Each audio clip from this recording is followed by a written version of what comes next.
guys, this is Shreya. Welcome back to my channel. You see a different background today, and this is exactly what we are going to be working on today in this video. And not only this, I am going to show you two different and two very interesting techniques to create a statement wall. So please watch this video till the very end, and I assure you that you'll go back with great ideas to decorate your home. Now in this video precisely, we are going to create faux shiplap wall. Now what is shiplap? Shiplap is basically when people drill down the wooden panels on the wall.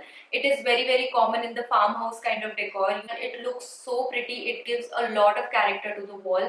I'll insert few pictures here for you to see some before and after shots, and you'll see for yourself how much of a difference can it make to a wall. Now I do understand that many of us, we stay in the rented apartment, or even if we own the place, we do not want to drill down a lot of wooden panels on the wall.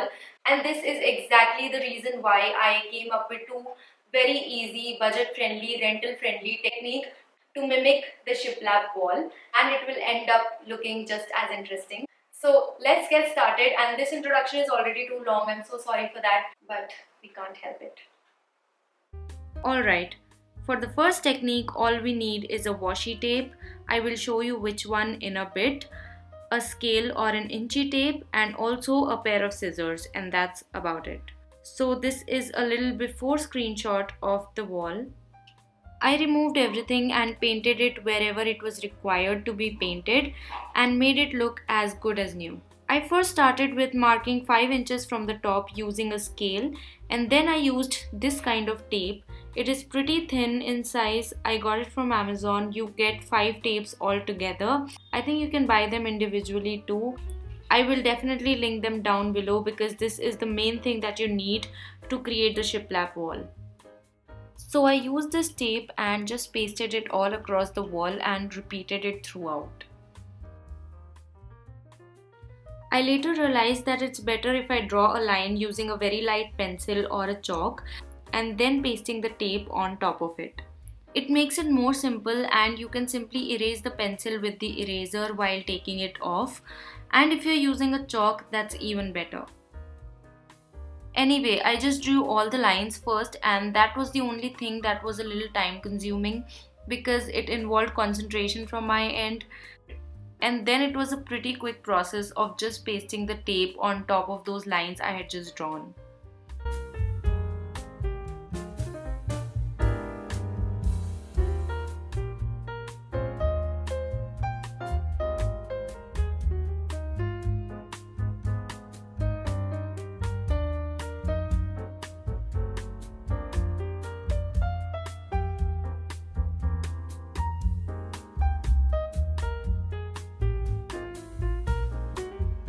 I was literally so happy with the output. It legit looked like a shiplap wall, and that too super rental friendly and budget friendly. I am so glad that I could pull it off. You can see that even after covering the whole wall with the tape, I am still left with this much tape, which is pretty awesome.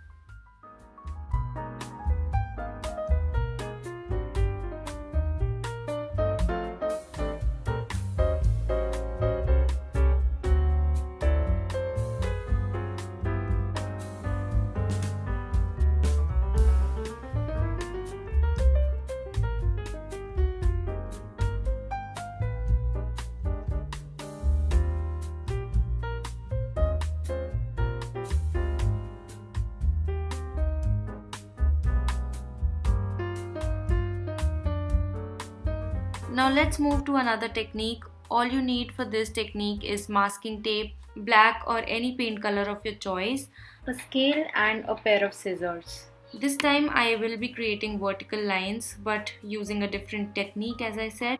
And this wall is, by the way, outside my home, so basically it is our entryway area. I started again with measuring 5 inches from top to bottom. I then drew the line from top to bottom using a scale. Then I took a masking tape and I just pasted it along the line I created.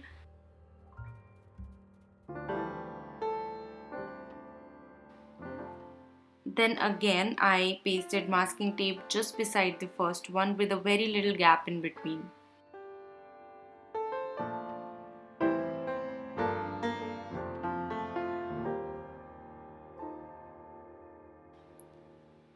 I then took a brush and black paint. This is the acrylic color that I'm using because that is all I had. Here I'm just dabbing the paint color in between the two masking tape. I just kept the brush very dry.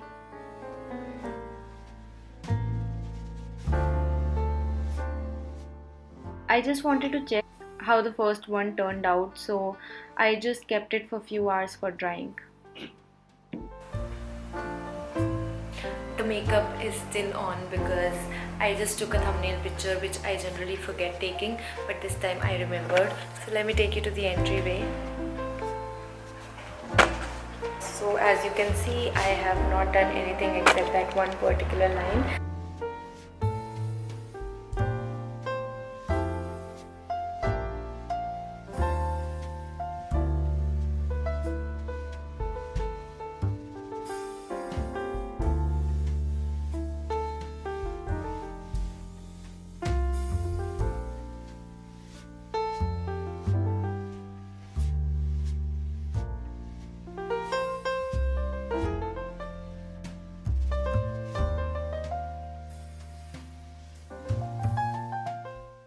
It is hugely satisfying to see the masking tape getting removed.